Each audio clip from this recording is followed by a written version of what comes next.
اور اب بھارت آپے سے باہر ہو گیا ہے۔ بھارت پاگل ہو چکا ہے اور بھارت ایران پر حملے کی تیاریاں مکمل کر چکا ہے اور ایران پر وہ بیشتر حملے بھی کر چکا ہے۔ اس کے مقابلے میں اسرائیل کا ایرانی حکومت پر الزام ہے کہ وہ مشرق وسطیٰ کے خطے میں مختلف دہشت گردانہ تحریکوں کی حمایت جاری رکھے ہوئے ہے۔ ایران شامی صدر بشار الاسد کا کھلا حلیف ہے اور لبنانی اور عسکری سیاسی تحریک حزب اللہ کی بھی واضح طور پر حمایت کرتا ہے۔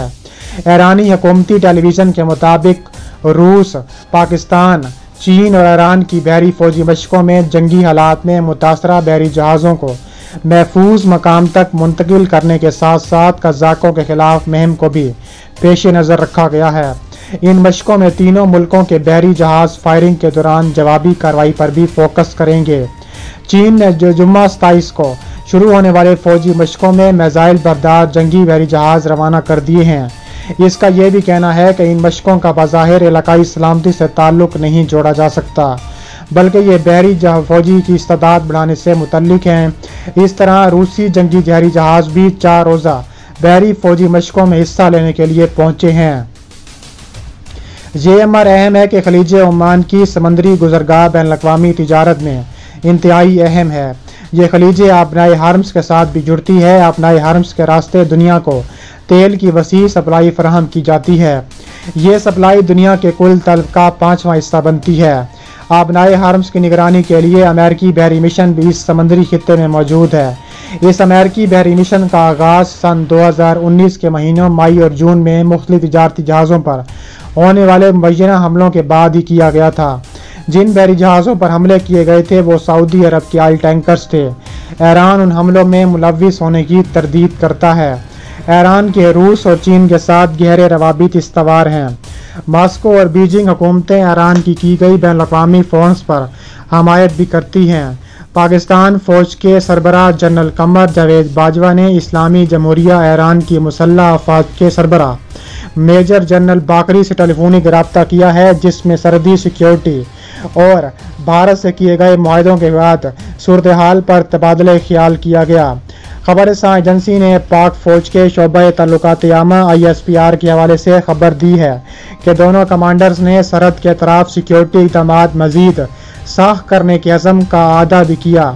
ISPR کے مطابق پاک فوج کے سربراہ نے کہا ہے کہ پاکستان نے سرحد پر باڑ لگانے کا عمل شروع کیا ہے۔ بارڈر سیکیورٹی اور سمگلنگ کی روک تھام کو یقینی بنانے کے لیے دو طرفہ تعاون کی ضرورت ہے۔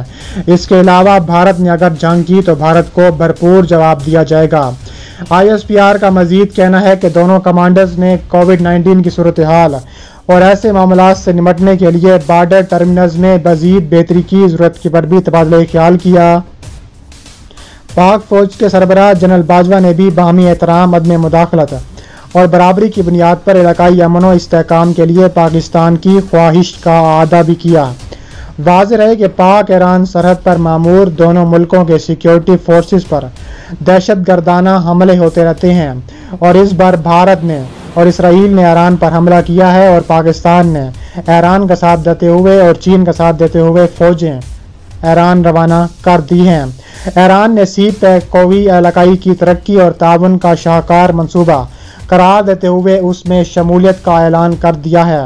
انہوں نے کہا ہے کہ یہ صرف پاکستان، چین بلکہ پورے خطے کی تقدیر بدل دے گا۔ ایرانی میڈیا کے مطابق پاکستان میں تعینات ایران کے سفیر سید علی حسینی نے ایک انٹرویو میں کہا ہے کہ سی پیک اور بیلٹ اینڈ روڈ BRT منصوبے خطے کی تقدیر بدل دیں گے۔ یہ منصوبے علاقائی ترقی خصوصاً پاکستان، چین اور ایران کے لیے انتہائی فائدہ مند ثابت ہوں گی۔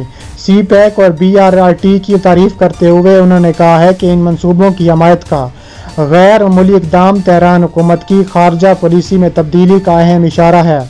ایرانی سفیر نے کہا ہے کہ اس میں کوئی شک نہیں کہ سی پیک اور BRT منصوبہ خطے کی ترقی اور تعاون کے لیے انتہائی موزوں پلیٹ فارم ہے، خصوصاً Islamic republic of Iran, Islamic republic of Pakistan اور ریپبلک آف چائنا۔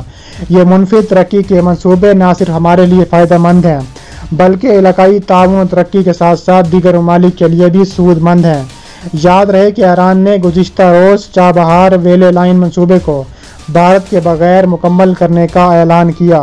بھارت اور ایران کے درمیان یہ معاہدہ 4 سال پہلے طے پایا تھا اور منصوبے کے تحت افغان سرحد پر چابہار سے زہدان تک ریلوے لائن تعمیر ہونی تھی، لیکن بھارت کی جانب سے پروجیکٹ پر کام شروع کرنے اور فنڈز کی فراہمی میں مسلسل تاخیر ہوتی رہی۔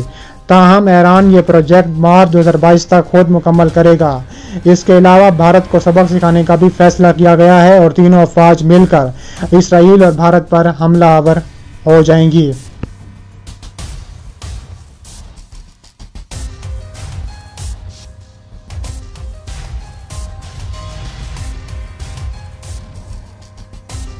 پیج پر بھی ضرور فالو کریں۔